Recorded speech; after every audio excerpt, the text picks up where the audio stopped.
On behalf of Pehchan Clinic YouTube channel, I welcome all of you to another episode of Autism series that we are doing. Assalamu alaikum. I'm Tahira Javed. I'm a consultant psychologist and a hypnotherapist. I'm working as a head consultant at Pehchan Clinic. Pehchan aims to provide mental health awareness by providing online resources and by hosting various workshops, trainings, and support group events. I am also affiliated with Integrated Health Services Children and Family Hospital as well as Institute of Medical Rehabilitation GH Islamabad. This month, we have on board Dr. Khurram Sadek, who is a consultant psychiatrist based in UK. His niche areas are autism spectrum disorder and ADHD. This month, we'll be hosting various videos related to autism and various aspects related to it. We would appreciate if you can drop your questions in the comment section that we can cater during the series of videos related to autism. If you want to stay checked in with your mental health, you can subscribe to our channel and click the notification bell so that you're notified timely about all the upcoming videos. Our social media handles will be linked in the description box below. You can follow and like to stay connected to all the online resources being provided there. Thank you. So today we'll be discussing about ADHD and ASD. क्योंकि generally जब हमारे पास बच्चे आते हैं तो उनमें diagnose हुआ होता है कि ADHD और ASD दोनों हैं, जबकि जब हम उनकी असेसमेंट्स करते हैं तो समटाइम्स ये पता चलता है कि ASD और ADHD में से एक ही डायग्नोसिस उस बच्चे के लिए था, दोनों डायग्नोसिस नहीं थे, और कई दफा कोमॉर्बिड डायग्नोसिस भी एग्जिस्ट करते हैं. So if you look into the history of comorbidity between ASD and ADHD, तो till 2013 ये दोनों इकट्ठे एक ही बच्चे के लिए या एक ही एडल्ट के लिए डायग्नोज नहीं होते थे. ये एक्सक्लूजन क्राइटेरियन था कि या ADHD होगा या ASD होगा. पर जैसे जैसे रिसर्चेस होती गई, clinical representation of the symptoms में सिमिलैरिटीज देखी गई, डिफरेंसेस देखे गए, इनकी को एग्जिस्टेंस देखी गई. तो 2013 में जब DSM-5 आया तो इसको एक्सक्लूजन क्राइटेरियन से हटा के कोमॉर्बिड डायग्नोसिस में एंटर कर दिया गया. दैट मीन्स कि ASD और ADHD एक ही इंडिविजुअल में को एग्जिस्ट कर सकते हैं क्योंकि इनके कुछ सिम्टम्स ओवरलैप कर रहे होते हैं. बट जितना भी अगर हम उनकी सिम्टोमेटिक रिप्रेजेंटेशन को देखें तो जो सिमिलैरिटीज हमें नजर आ रही होती हैं, उनके जो पैथोलॉजी है वो डिफरेंट होती है. For example, similarities हमें नजर आ रही होती हैं in terms of emotional expression, interaction, social communication. इसी तरह हमें उनके distractibility में, behavior में या hyperactivity, impulsivity में similarities नजर आ रही होती हैं. लेकिन इन्हीं की अगर पैथोलॉजी की बात की जाए तो वो डिफरेंट होती है कि किस वजह से वो ऐसा कर रहे हैं. फॉर एग्जाम्पल अगर हम बात करें सोशल इंटरेक्शन की, तो एक ASD के बच्चे के लिए ये डिफिकल्ट है, जैसे हमने अपनी प्रीवियस वीडियो में बहुत डिटेल में डिस्कस किया था कि ASD में बहुत डिफिकल्ट होता है कि बच्चा अपने आप को फुली इमोशनली एक्सप्रेस कर सके, इनिशिएट कर सके सोशल इंटरेक्शन को. बट ADHD में अगर उसकी सोशल इंटरेक्शन डिस्टर्ब्ड है तो वो उसके हाइपर बिहेवियर या इम्पल्सिव बिहेवियर की वजह से होती है कि जैसे for example he can not turn for the way, he can not wait for the turn, और इसी तरह वो अपनी दूसरे की बात सुने बगैर अपनी बात कंप्लीट करते हैं, दरमियान में इंटरप्ट करते हैं या उनकी अटेंशन डाइवर्ट हो जाती है टुवर्ड्स अदर थिंग, वो बहुत लॉन्ग कॉन्वर्सेशन सस्टेन नहीं कर पाते. सो इसी तरह के बहुत सारे सिमिलैरिटीज और डिफरेंसेस और इनकी पैथोलॉजी को डिस्कस करने के लिए we have requested Dr. Khurram Sadek to join us once again, and it's kind of him that he's here to discuss about ADHD and ASD. Both are his niche areas, so we'll be asking a lot of questions to him to clarify all the concerns. But before we move on to Dr. Khurram, I would just like to share a few numbers and facts with you, जो over the time research में identify हुआ है कि जब ASD diagnose होता है तो around 30 to 50% ASD के साथ ADHD को एग्जिस्ट करता है. इसी तरह ADHD के डायग्नोज्ड इंडिविजुअल्स में 40 to 60% जनरली रिसर्च ने देखा है कि ASD के सिम्टम्स को एग्जिस्ट कर रहे होते हैं. So, Dr. Khurram Sadiq, according to these numbers and the similarities and differences that we have seen so far in the clinical symptoms, I would request you to clarify to all of us कि कहाँ पर किस तरह से ये represent करते हैं similar symptoms, किस तरह से ये different होते हैं और इनकी psychopathology किस तरह से different होती है. Starting off from the similar representation of the symptoms. Sorry. Thank you very much, Tahira. ADHD और ASD, it's अभी कहीं मैं पढ़ा था कि आपने भी बताया, नंबर्स बताए हैं कि इनकी कोमॉर्बिडिटीज जो होती हैं आपस में, तो कहीं मैं पढ़ा था, कहीं कोई टॉक दे रहे थे तो उन्होंने कहा है कि ASD and ADHD and ADHD and ASD, तो मतलब ये चीजें मुझे समझ नहीं आती, इसलिए कि दोनों न्यूरो डेवलपमेंटल डिसऑर्डर्स हैं, people are born with it, तो ये हमें नहीं देखना चाहिए कि ASD में ADHD कितना होता है, ADHD में ASD कितना होता है, ये हमें देखना चाहिए कि कितना कोएग्जिस्ट करता है एक दूसरे के साथ, और कोएग्जिस्टेंस में इस किस्म की इनकी पिक्चर कंप्लीटली डिफरेंट होती है, बजाय इसके कि एक ASD और ADHD अलग हो तो उनकी रिप्रेजेंटेशन और उनकी प्रेजेंटेशन और उनका जो बिहेवियर्स होते हैं कंप्लीटली डिफरेंट होते हैं. अब जहाँ पे सिमिलैरिटीज की बात है, तो मुझे सिमिलैरिटीज नहीं लगती, लोगों को सिमिलैरिटीज लगती हैं. वो सिमिलैरिटीज ये होती हैं कि स्टार्टिंग फ्रॉम के इजीली डिस्ट्रैक्ट हो जाते हैं. ADHD में थॉट प्रोसेस बहुत तेज चल रहा होता है, मल्टीपल थॉट्स आ रही होती हैं, उनको लेटेंसी टाइम नहीं होता टू थिंक अबाउट थिंग्स, और उनकी इम्पल्सिविटी जो होती है फौरन, मतलब उन्होंने एक्ट करना होता है उस चीज़ों पर, लिंगर ऑन वो नहीं कर सकते हैं क्योंकि उनकी एनर्जी इतनी ज़्यादा होती है और एनर्जी ड्राइव करती है उस बिहेवियर को. और ये डेफिनेटली ये as a result of dysregulation of norepinephrine और डोपामीन, जो कि दो न्यूरो सब्सटेंसेस हैं जो कि इसकी पैथोजेनेसिस के लिए रिस्पॉन्सिबल हैं और इसकी प्रेजेंटेशन के लिए रिस्पॉन्सिबल हैं. ऐसे ही सिमिलर केसेस में अगर ASD वालों को लोग कहते हैं कि वो डिस्ट्रैक्ट हो जाते हैं और वो अपना काम छोड़ के भाग जाते हैं या दूर हो जाते हैं, लेकिन what they have to understand is वो इस वजह से नहीं होता. वो इस वजह से होता है क्योंकि एकदम से अगर कोई चेंज आती है, they are not able to comprehend the change. एकदम से अगर सेंसरी ओवरलोड हो जाए वहां पे, तो वो चीज़ बहुत प्रोनाउंस होकर उनके सामने आती है कि मतलब एकदम से आवाज़ें आना शुरू हो गई, बहुत ऑडियो एम्प्लीफिकेशन हो जाती है, टेक्टाइल, अगर लोग बहुत करीब आ जाते हैं तब उनको मसला होता है, तब वो चीज़ें छोड़ के चले जाते हैं. तो इस डिस्ट्रैक्शन में, ADHD की डिस्ट्रैक्शन में ज़मीन आसमान का फ़र्क है.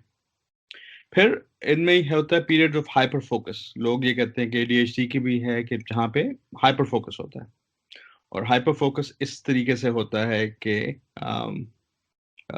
एकदम से उनका कंसंट्रेशन ज़्यादा हो जाती है, वो उस चीज़ को एड्रेस करना शुरू कर देते हैं. वो अगर खासकर उनकी कोई इंटरेस्ट की चीज़ हो तो उसमें ज़्यादा इन्वॉल्व हो जाते हैं. लेकिन वो जो हाइपर फोकस होता है usually it's in fast paced activities, एक तो. दूसरा हाइपर फोकस जो होता है it is because again norepinephrine और डोपामीन की डिसरेगुलेशन की वजह से होता है. इसको कंपेयर किया जाता है ASD के साथ. ASD की जो प्री ऑक्यूपेशन है दैट इज कम्प्लीटली डिफरेंट. अगर वो किसी चीज में इंटरेस्टेड होते हैं because they have attention to detail, they go into the nitty-gritty of it, उसमें रिसर्च करते हैं, उसमें वो उनको उस स्पेसिफिक चीज के बारे में पता होगा. जैसे अगर कार्स हैं तो उनको ये पहले भी मैंने बताया था कि कार की इंजन के वो स्टार्ट होने से उनको बताया जाता है कि उसका इंजन कौन सा है, क्योंकि उन्होंने इतनी रिसर्च की होती है, वो अपने जहन में हर चीज को डिकंस्ट्रक्ट कर लेते हैं उस चीज के बारे में. जैसे अगर किसी जैसे एक एग्जांपल है कि एक बच्चा जो था वो एक फुटबॉलर में, मतलब फुटबॉल में इंटरेस्टेड हो गया. प्रीमियर लीग फिगर्स उससे फिंगर टिप्स से याद होते थे. फिर उसकी फेवरेट टीम थी, उसके प्लेयर्स, उसके डेट ऑफ बर्थ, उनके पेट्स, उनकी लाइफ, सारा कुछ उसे याद होता था. तो again there's a difference between the two. Okay, वो हाइपर फोकस को आप प्री ऑक्यूपेशन से कंपेयर, अगर वो अपेरेंटली लगता भी है, you have to dig deeper, you have to know the context of it. Context लेना किसी चीज का बहुत इंपॉर्टेंट है. फिर इन अटेंशन की बात आ जाती है कि किसी चीज़ को अटेंशन नहीं दे सकते। ADHD में अगर इनअटेंटिव टाइप किसी बच्चे को है या किसी बड़े को है, definitely they won't be able to focus for long period of time. इस वजह से उनके टास्क इनकम्प्लीट होते हैं। ASD के बच्चों के साथ ये करते हैं कि देखो जी, ये होमवर्क नहीं करता, ये इस किस्म के काम नहीं करता, लेकिन उनका जो वो होता है, प्रेमिस होता है या उनका जो आर्ग्यूमेंट होता है, कंप्लीटली डिफरेंट होता है। वो कहता है मैं इस चीज़ में इंटरेस्टेड ही नहीं हूँ, इसलिए मैं काम नहीं करता। It's a very black and white thinking. जब मुझे इसमें इंटरेस्ट ही नहीं है या मुझे इस चीज़ का शौक ही नहीं है, पर अगर मैं मैथ्स में अच्छा हूँ और इंग्लिश में मैं नहीं अच्छा हूँ, मैं इंग्लिश नहीं करना चाहता हूँ, because it's a waste of time. I don't know what is the purpose of doing English, but when I don't even like it और इसका कोई प्रैक्टिकल यूज नहीं है, तो वहां पे दोनों को ऐसा लिया जाता है कि देखो ये अटेंशन नहीं दे रहा, इस सब्जेक्ट को दे रहा है, इसमें नहीं दे रहा, लेकिन the context is completely different. तो इस किस्म के ओवरलैप्स काफी देखने को मिलते हैं ASD और ADHD में। लेकिन ASD ADHD को डिफरेंशिएट करना, जो इस कंडीशन को जानता है और समझता है, ये मैं हर दफा बात करता हूं कि not everybody who is interested in this area will understand this condition. वो आपको उसके उनके शूज में जाना होगा, उनके बारे में इंफॉर्मेशन इकट्ठी करनी होगी, आपको एक उनकी पिक्चर बनानी होगी अपने जहन में, तब आपको समझ आता है। एक चेकलिस्ट नहीं है। अगर चेकलिस्ट आप शुरू कर देंगे या एक टिक बॉक्स एक्सरसाइज शुरू कर देंगे, तो आप ASD को इमोशनली अनस्टेबल पर्सनालिटी डिसऑर्डर और ADHD को आप हाइपोमेनिया डायग्नोज कर देंगे। तो इन दोनों के लिए डिफरेंशिएशन के लिए आपको इस कंडीशन का समझना बहुत ही जरूरी है। Right, right. Sir, as you were talking like similarities के साथ ही you were explaining the pathological differences. So इसी में sir एक element आता है about the impulsive behavior, जो कि generally कहते हैं कि ये दोनों aggressive होते हैं, impulsive होते हैं. So वो भी एक similarity है, but yet उनकी भी जो concerns हैं, जो reasons हैं, वो different हैं. Apparently वो आपको लगता है कि एक ही चीज है, लेकिन again context is completely different. Impulsivity, ADHD की इम्पल्सिविटी होती है कि जैसे ही दरख्त में ले आप बच्चा उस पर चढ़ना शुरू कर देता है, फिर उसके बाद वो गिरता है, फ्रैक्चर्स भी आते हैं, तभी नहीं समझता। असल में उसकी इतनी एनर्जी ज्यादा होती है कि उसको समझ नहीं आ रहा होता कि मैं अपनी एनर्जी डिसिपेट कैसे करूं, और कभी कभी फिजिकल एक्टिविटी से एनर्जी रिलीज हो जाती है, और पेन का इफेक्ट भी हाइपर एक्टिविटी जो होता है वो मास्क कर देती है। जबकि इम्पल्सिविटी और एग्रेसिवनेस जो आपको देखने में मिलती है ASD में, वो ये है कि एक सोशल सिचुएशन में उन्हें ले आया आप एक बच्चे को या एक बड़े को, उस सोशल सिचुएशन को वो समझ नहीं सकता, उसे समझ नहीं आता कि मैं करूं क्या, उसको डिब्रीफ नहीं किया गया होता, और अगेन अगर उसे बताया भी होता है और एकदम से कोई चीज चेंज हो जाए तो he doesn't know what to do. तो उसका जो एक कॉन्डुइट है, this is a way of communication, जैसे हाँ, वे ऑफ कम्युनिकेशन, और वो इसी तरीके से कम्युनिकेट करता है। तो वो अगर कोई उसके करीब आएगा तो उसे पुश कर देगा, या वो उस सिचुएशन से भाग जाएगा, या उसको करीब कोई वो करने की कोशिश करेगा, काम डाउन या कंफर्ट कंफर्ट करने की कोशिश करेगा, तो वो आपसे दूर भागेगा और आपको कभी धक्का देगा या आपको पुश करेगा।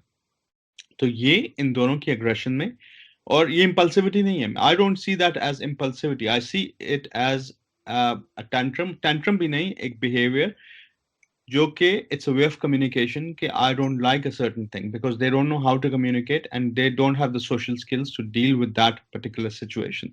तो इन दोनों को वो करना होगा, डिफरेंशिएट करना होगा, कॉन्टेक्स्ट देखना होगा। मैं हमेशा से ADHD ASD के बारे में कहता हूँ, इसके कॉन्टेक्स्ट को समझें।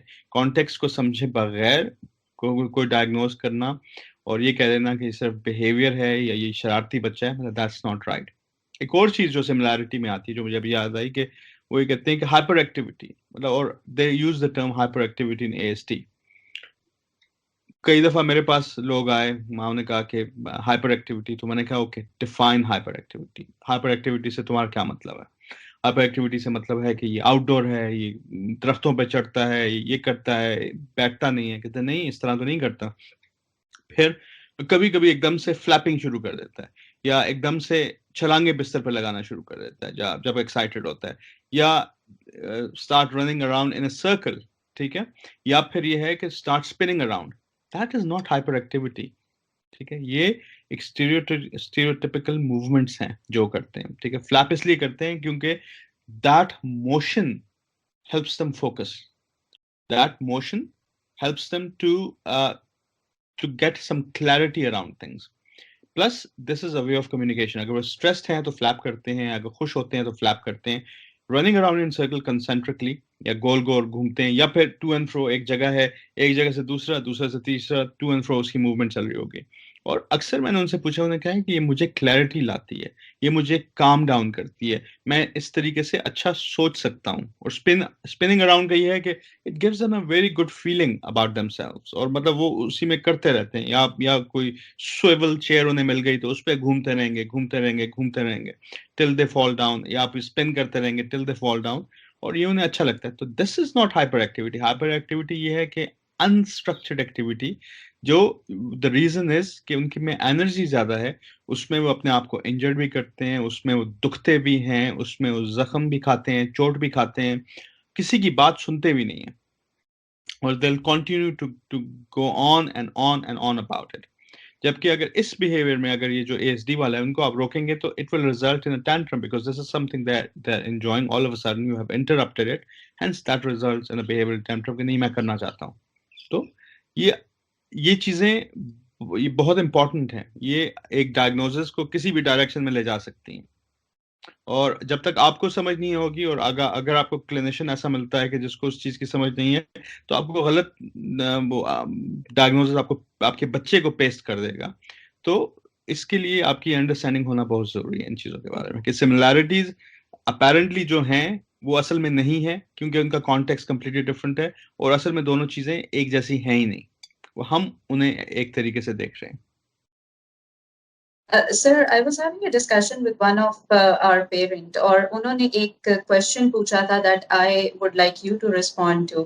And while we were having this similarity and difference discussion, so they asked कि इसका ये मतलब हुआ कि जो ADHD है वो neurochemical imbalance है, और जो ASD है वो cognitive emotional disturbance है. So how would you respond to it? नहीं, दोनों में कॉग्निटिव डिफरेंसेस होते हैं। आपकी जो कॉग्निशन है ADHD में बल्कि ज्यादा होती है, आपकी अटेंशन, आपका थॉट प्रोसेस, थिंकिंग प्रोसेस, और जो न्यूरोकेमिकल चेंजेस होती हैं ये भी तो ब्रेन के स्ट्रक्चर की वजह से होती है ना, ये भी तो साइनेप्टिक फंक्शंस होती हैं, उनकी मॉर्फोलॉजी होती है, वो डिफरेंट तरीके से रिएक्ट करते हैं। तो आप ये नहीं कह सकते कि न्यूरोकेमिकल, एवरीथिंग इज इंटरकनेक्टेड, मतलब डेवलपमेंट के साथ, ब्रेन की डेवलपमेंट के साथ उसकी जो release of certain neurotransmitter, that is connected. So you cannot actually say कि this is neurochemical, और वो क्योंकि जो चीज जेनेटिक हो जाती है we call it neuro developmental, क्योंकि जीन में ट्रांसफर होती है, तो उसके न्यूरोकेमिकल कंपोनेंट्स भी होंगे, कॉग्निटिव कंपोनेंट्स भी होंगे, and it will be very similar. Otherwise अगर ये प्रेमिस है तो फिर इसका डुअल डायग्नोसिस कैसे होता है? फिर तो ये भी है ना, फिर तो ये आर्गुमेंट भी आता है कि फिर डुअल डायग्नोसिस कैसे होता है? फिर तो नहीं हो सकता। दो डिफरेंट कंडीशंस हैं, उनका डिफरेंट न्यूरोजेनेसिस हुआ है, तो फिर आप तो वो नहीं कर सकते। जो फिर 2013 से पहले जो DSM-5 करता था वो तो फिर सही था, जबकि ICD-10 में फिर भी ये नहीं था, क्योंकि मैं जब 2010 में सर्विसेज मैंने जब मैनचेस्टर में ये पायनियर की ADHD की, एडल्ट ADHD, ASD और पर्सनालिटी डिसऑर्डर की, तो उस वक्त हम आराम से डुअल डायग्नोसिस करते थे। तो वो अमेरिकन कंपोनेंट में थोड़ा सा वो था, लेकिन ICD-10 जो था शुरू से ही डुअल डायग्नोसिस एक्सेप्ट कर रहा था, और हम डायग्नोज करते थे, डुअल डायग्नोज करते थे। मैं पेशेंट ऐसे भी देखे हैं जो ASD और ADHD क्लिनिक्स में दोनों में आते थे मेरे पास। तो हाँ, तो इसको कंफ्यूज नहीं करें, एक न्यूरो डेवलपमेंट पाथवे है, ये जेनेटिक है, ये जीन से ट्रांसमिट होता है, and keep it like this till we get further research. तो अपने आप को कॉम्प्लिकेट करने की जरूरत ही नहीं है, अपनी आइडिएशन को या अपने आइडियाज को, अपने परसेप्शंस को। Right. Thank you so much, sir. I hope this question of the parent is answered. Coming towards the diagnosis. Sir, again, एक बहुत common चीज जो कि diagnosis में आ रही होती है, I would want कि आप उससे start करें, जो इसके पिछले question से ही link करता है। Generally, parents जिस वक्त diagnosis की बात होती है, either ASD और ADHD की, तो they ask कि क्या हम इसके MRI या CT scans करा लें, उससे आ जाएगा कि ये डायग्नोज हो रहा है, जबकि जाहिर है हमारी जो पूरी डिस्कशन है दैट इज ऑल अबाउट कि ये जेनेटिक है, न्यूरो डेवलपमेंटल है। लेकिन ये एक लेमैन क्वेश्चन बहुत ज्यादा पूछा जाता है कि एमआरआई या सीटी स्कैन से डायग्नोज हो सकता है? सिंपल इसका आंसर नहीं, लेकिन अगर कोई कोमोबिलिटीज हो, इंटेलेक्चुअल डिसेबिलिटी हो जिसमें certain part of the brains are malformed या डिफरेंटली डेवलप, या कोई स्पेसिफिक डिलीशन हो क्रोमोसोम की जिसकी वजह से ब्रेन की डेवलपमेंट में चेंजेस आ गई हो, तब ओनली इन दोज केसेस तब हो सकता है। लेकिन जनरली मतलब आप सीटी एमआरआई पे इस किस्म की चेंजेस आपको नजर नहीं आएंगी। Right, thank you so much sir. क्योंकि यहाँ पाकिस्तान में जनरली एएसडी और एडीएचडी के लिए जब भी कंसल्ट किया जाता है तो पीडियाट्रिशियंस के बाद जो दूसरे होते हैं वो न्यूरोलॉजिस्ट होते हैं, और न्यूरोलॉजिस्ट अक्सर जो है वो सीटीज एंड एमआरआईज करा के हमारे पास भेजते हैं, और जिसकी वजह से पेरेंट्स जो हमारे पास डायरेक्टली भी आते हैं उनको ये होता है कि वो एमआरआई ही हमें करानी चाहिए। So this would be very helpful for all those parents जो कि डायग्नोसिस के साथ कंसर्न है। But sir, my question as a professional, as a representative of parent would be कि कब हमें ASD का डायग्नोसिस ही देना है with no comorbid diagnosis of ADHD? ये तो हमने बहुत डिटेल में लास्ट वीडियो में डिस्कस किया, but here today like ADHD और ASD का dual diagnosis under what circumstances हमें देना चाहिए would be my major question. सही, जहाँ पे डुअल डायग्नोसिस में अगेन मतलब ये यहाँ पे डिपेंडेंट है ये फैक्टर एडीएचडी के ऊपर। अगर क्योंकि एडीएचडी जो है 3 टाइप्स की होती हैं। एक होती है इनअटेंटिव टाइप जिसमें ज्यादा फोकस जो होता है मतलब उनका फोकस नहीं होता, फोकस जो होता है वो इनअटेंशन पे होता है, एवरीथिंग इज ऑन इनअटेंशन, कि वो they are unable to focus for longer period of time, वो चीज़ें गुम कर जाते हैं, अटेंशन स्पैन कम होता है, कंसंट्रेशन, मेमोरी पुअर होती है, इस किस्म की चीज़ें आ जाती हैं। घर से निकलते हैं तो पता चलता है कि जी तो बैग भूला हुआ है, दोबारा वापस आना पड़ता है, इस किस्म की चीज़ें। ठीक, ये है इनअटेंटिव टाइप। दूसरा है हाइपर एक्टिव, एनर्जी है आपकी आ रही, आप इम्पेशेंट हो रहे हैं, आप क्यू में भी इंतजार नहीं कर सकते, और आप मतलब फिजिकल एक्टिविटीज कर रहे हैं और स्पोर्टिंग एक्टिविटीज में हैं, और घर में भी आप एक चीज शुरू करते हैं फिर दूसरे पे जंप लगाते हैं, तीसरे पे जंप लगाते हैं, आखिरी वक्त तक मतलब रात के वक्त तक आपको ऐसा लगता है कि आप यू फुली एनर्जाइज, इस वजह से आपको नींद नहीं आ रही होती। फिर इम्पल्सिव होते हैं कि ट्रैफिक जैम्स, क्यूज, इस किस्म की चीज़ों में मतलब आपको बहुत फ्रस्ट्रेशन होती है, रोड रेजेस होते हैं, सब कुछ होता है। ठीक, जो और तीसरी टाइप है जिसमें कंबाइन है दोनों, इनअटेंशन और हाइपर एक्टिविटी एंड इम्पल्सिविटी दोनों इकट्ठे होते हैं। ठीक, जो हाइपर एक्टिविटी इम्पल्सिविटी की पिक्चर है वो इट्स वेरी ऑब्वियस पिक्चर, ये याद रखें, मतलब इट्स वेरी अपैरेंट, वो इट्स इन योर फेस, वो प्रेजेंटेशन जो है बच्चों में भी और बड़ों में भी इट इज इजिली डायग्नोज्ड। ठीक है, इसमें मसला ये होता है कि कभी कभी हाइपर एक्टिविटी और इम्पल्सिविटी जो है वो इतनी ओवरपावरिंग होती है कि आपको अंडरलाइंग जो उसके मैकेनिज्म्स हैं, पर किसी को एएसडी है और उसको इम्पल्सिविटी भी है और उसको ओवर एक्टिविटी भी है, तो वो एडीएचडी उसके एएसडी के जो प्रेजेंटेशन है उसे मास्क कर देगा। लोगों को ये लगेगा कि ये तो डिसऑर्गेनाइज बंदा है, ये तो इतनी इसमें एनर्जी है, सोता भी नहीं है, ये इम्पल्सिव भी है, हर एक से लड़ाई, रिलेशनशिप के इश्यूज। लेकिन फिर आप अंडरलाइंग अगर उसको एक्सप्लोर करना शुरू करेंगे तो उसमें फिर पता चलेगा कि वो एक्टिविटीज करता भी है लेकिन वो अकेले में करता है, वो किसी और के साथ नहीं करता, वो अपनी जिंदगी में खुश रहता है, बाहर भी नहीं निकलता, रूटीन भी उसकी कोई नहीं है, अगर कुछ स्पोर्टिंग एक्टिविटी भी करता है तो ऐसी करता है कि जो वो अकेले कर सके। तो वो जो चीज है वो उसको मास्क कर देती है। ठीक है, हमारे पास मैं आजकल डुअल डायग्नोसिस डुअल असेसमेंट्स बहुत ज्यादा कर रहा हूँ, तो उसमें ये होता है कि आई स्टार्ट विद एएसडी और फिर एंड अप विद एडीएचडी। और कभी कभी मुझे लगता है कि इन लोगों की पहले एडीएचडी की असेसमेंट होनी चाहिए, एडीएचडी की अलग असेसमेंट होनी चाहिए, उसके बाद एएसडी का जब वो हो जाए, सिम्टम्स कंट्रोल्ड आ जाए, तब उसमें आपको अंडरलाइंग प्रेजेंटेशन सामने निकल के सामने आती है आपकी या किसी बंदे की। ठीक है, तो वो ऑब्वियस हो जाता है उन लोगों के लिए कि जो इस फील्ड में नए हैं या इस फील्ड के बारे में पता नहीं है। हम जो है हम बहुत डिटेल्ड हिस्ट्री लेते हैं, मतलब पाकिस्तान में तो हमारे पास डिटेल हिस्ट्री का, कोलैबोरेटिव हिस्ट्री का बहुत कम स्कोप है।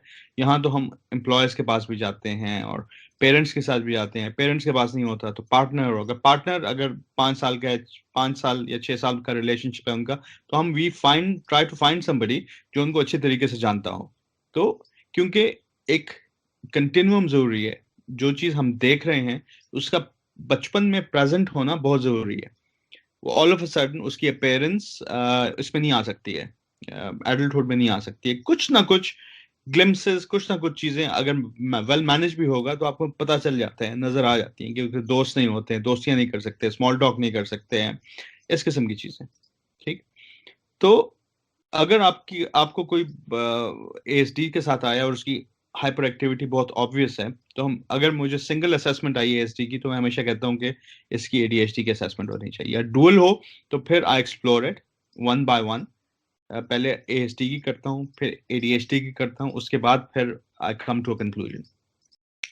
अब इसमें एक और वो है कॉम्प्लेक्सिटी है, और वो कॉम्प्लेक्सिटी ये है कि चलें अगर मिक्स टाइप है या इम्पल्सिव या हाइपर एक्टिव टाइप है तो सामने सामने ऑब्वियस है। What about the inattentive type? तो इनअटेंटिव टाइप को मास्क कर देता है एएसडी। ठीक। अगर किसी को इनअटेंटिव एडीएचडी है, तो क्योंकि उसमें हाइपर एक्टिविटी भी नहीं है, उसमें इम्पल्सिविटी भी नहीं है, वो बैठा भी आराम से होता है, लेकिन जब आप हिस्ट्री लेते हो, वो ये कहता है कि मैं even I do my research, लेकिन किसी चीज के बारे में, सब्जेक्ट के बारे में इंटरेस्टेड हूँ, लेकिन मैं फिर चंक्स में करता हूँ। फर्ज करें 20 मिनट, उसके बाद फिर मैं डिस्ट्रैक्ट हो जाता हूँ, फिर गैप लेता हूँ, फिर वापस आता हूँ, फिर 20 मिनट, फिर 20 मिनट, फिर 20 मिनट, लेकिन पैटर्न बनता जाता है उसका।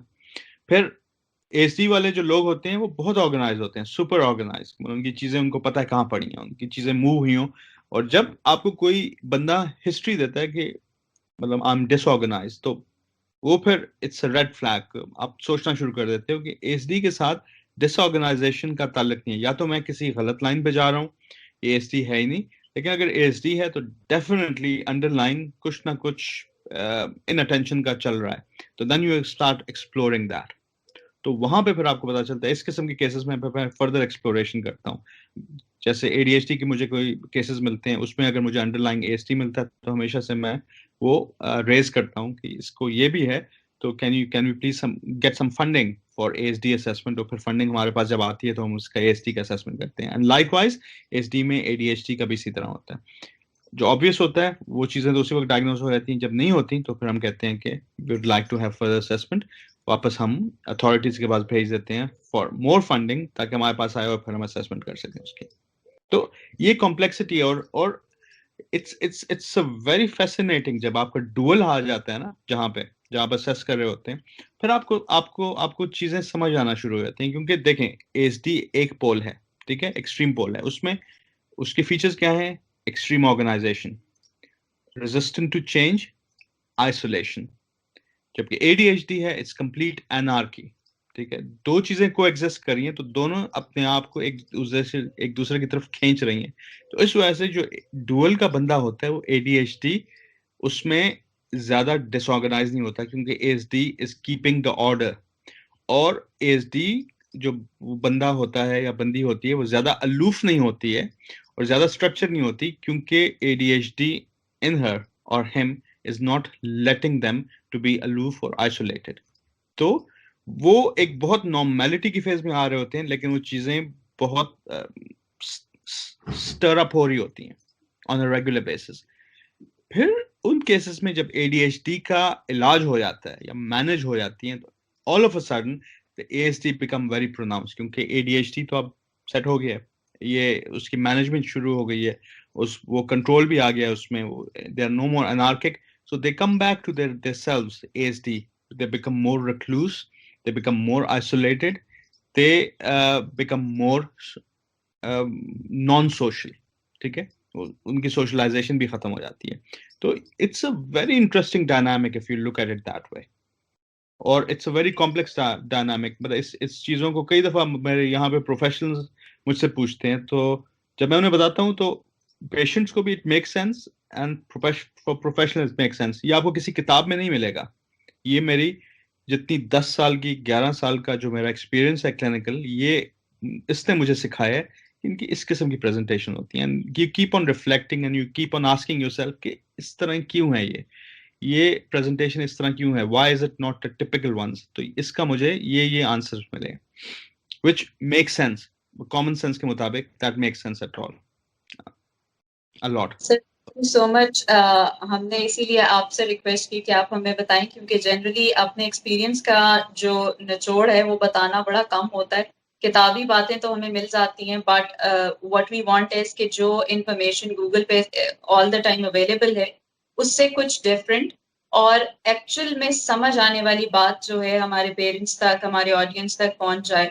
सो इसीलिए हम आपसे रिक्वेस्ट करते हैं, क्योंकि you have always been very open in discussing about your clinical experience, which definitely is more important than the theoretical knowledge जो कहीं से भी किसी भी जगह से पढ़ी जा सकती है।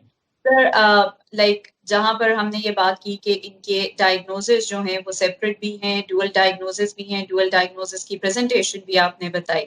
So here I would like कि हम अपने सारे डॉक्टर्स को भी रिक्वेस्ट करेंगे, because the way you were mentioning वो बहुत ज्यादा केयरफुल एक अप्रोच है, बहुत कॉम्प्लेक्स अप्रोच है, जहां पर हम किसी भी नॉर्मल सिम्टोमेटिक रिप्रेजेंटेशन के ऊपर डुअल डायग्नोसिस भी नहीं दे सकते। सो मच सो कि एएसटी के जितने सिम्टम्स की हमने बात की डिटेल में, वहां पर हम एएसटी को भी बहुत इजीली डायग्नोज करके लेबल करके नहीं भेज सकते। सो like with your kind permission, I hope you would support me in it.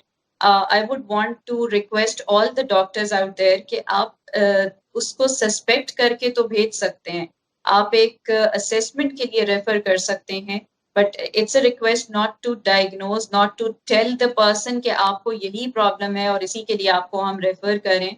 Because like sometimes जो ट्रस्ट है पेशेंट का वो अपने डॉक्टर पर इतना होता है कि जब हम उसका डायग्नोसिस उनके डायग्नोसिस से डिफरेंट देते हैं तो फिर पेशेंट को वो चीज़ उतनी इजीली समझ नहीं आती, वो उतनी इजीली उस डायग्नोसिस को जो एक्चुअल असेसमेंट के बाद आता है एक्सेप्ट नहीं कर पा रहा होता। So sir, any last message to the parents and doctors about the diagnosis of ADHD and ASD, and to the doctors, your comments? Doctors के लिए तो ये है कि get as much collaborative information as possible.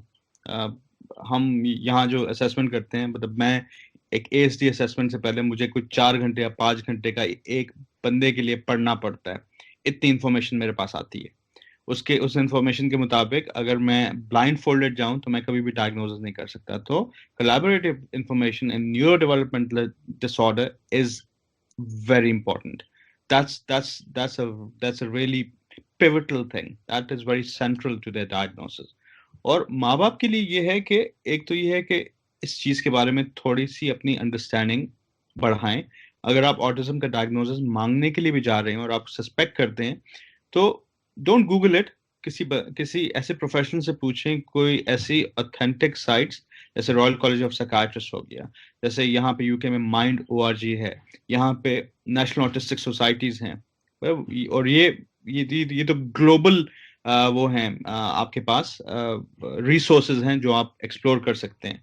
तो थोड़ा सा उसके बारे में एक्सप्लोर करके जाएं, क्योंकि अक्सर ये होता है, और ये यहाँ मैंने देखा है, खासकर जो एशियन बैकग्राउंड के पेरेंट्स होते हैं और यहीं के बॉर्न होते हैं और यहीं के ब्रेड होते हैं, that's one of the most difficult assessments to do for me. यहाँ के जो नेटिव्स होते हैं उनको चीज़ों का पता होता है, क्योंकि उनको इस तरीके से इन्होंने पढ़ाया होता है, लिखाया होता है, उनकी समझ बूझ इस तरह की है। लिटरली हमारे जो पाकिस्तानी, इंडियन, बांग्लादेशी भाई बहन है, उनसे मुझे लिटरली वो जो है इंफॉर्मेशन एक्सप्लोर करनी पड़ती है। मुझे एक क्वेश्चन की जगह लिटरली 20 सवाल करने पड़ते हैं ताकि मैं उस चीज को अंडरस्टैंड कर सकूं, क्योंकि वो एक हमारे अंदर ये होता है कि वी आर वेरी डिसमिसिव कि हाँ ये तो ऐसा नहीं है। तो मैं उन्हें कहता हूँ कि you only give me the facts, it is up to me to decide, to infer कि what I make of this information. आपने बहुत फैक्चुअल इंफॉर्मेशन देनी है, मतलब तो माँ बाप के लिए ये है कि जो आपने देखा है say it as you see it, उसके अलावा अपने इमोशंस, अपने ओपिनियंस, अपनी इन्फेरेंसेस डॉक्टर के साथ प्लीज खुदारा शेयर मत करें, क्योंकि वो उस असेसमेंट को कहीं और लीड कर देगी। तो इट इज वेरी इंपॉर्टेंट कि आप जो इंफॉर्मेशन दें, फैक्चुअल दें और समझ के दें उस चीज को, और अगर आपके बच्चे ज़्यादा बच्चे हैं, 3 हैं या 4 हैं, तो थोड़ा सा कंपैरिजन करके देख लें कि अगर ये बच्चा डिफरेंट है तो क्यों डिफरेंट है और किस किस तरीके से डिफरेंट है, कहाँ कहाँ डिफरेंट है। तो ये मेरी एडवाइस होगी डॉक्टर्स के लिए भी कोलैबोरेटिव इंफॉर्मेशन, पेरेंट्स के लिए factual information. Thank you so much, sir. And I would conclude this episode by again emphasizing on what you said in the context जो हम clinics में देखते हैं. When parents come, तो generally वो जो भी उनसे हम information ले रहे होते हैं, क्वेश्चन करते हैं तो पहले उसका जवाब बाद में आता है, पहले ये आता है कहीं आपको ये तो नहीं लगता कि इसको ASD आप इसलिए तो नहीं पूछ रही हैं, नहीं इसको ये नहीं है. So like they are trying to read the mind और अपनी information जो है वो चेंज करके हमें दे रहे होते हैं, जिसके लिए यू राइट कि हमें मल्टीपल वेज से उसको वेरीफाई करना पड़ता है. अगेन समटाइम्स पेरेंट्स डिनाइल में होते हैं, दे से कि नहीं ऐसा तो नहीं करता, ऐसा तो नहीं करता, and the other parent is like नहीं ऐसा करता है. So we have to ask multiple questions again to see कि कौन सा पेरेंट ठीक बात कर रहा है. So as doctor Kuram said कि kindly you requested to say what you see and then leave it to ask कि वो किस तरफ उसका डायग्नोसिस लीड करेगा, क्योंकि डेफिनेटली जो भी डायग्नोसिस होगा हम आप ही से शेयर करेंगे, लेकिन अगर आप इंफॉर्मेशन प्रॉपर नहीं देंगे तो उसका डायग्नोसिस जो है वो डिफरेंट हो सकता है. So in the coming videos, we'll be talking about the adult ASD and the other concerns जो कि ASD में हमारे पास आपकी तरफ से questions आते जा रहे हैं. So we'll be addressing those. So thank you so much, Dr. Khurram, for coming over, and we would again be bothering you कि आप दोबारा हमारे साथ adult ASD और बाकी concerns के लिए भी आएं. Sir, thank you so much. Thank you.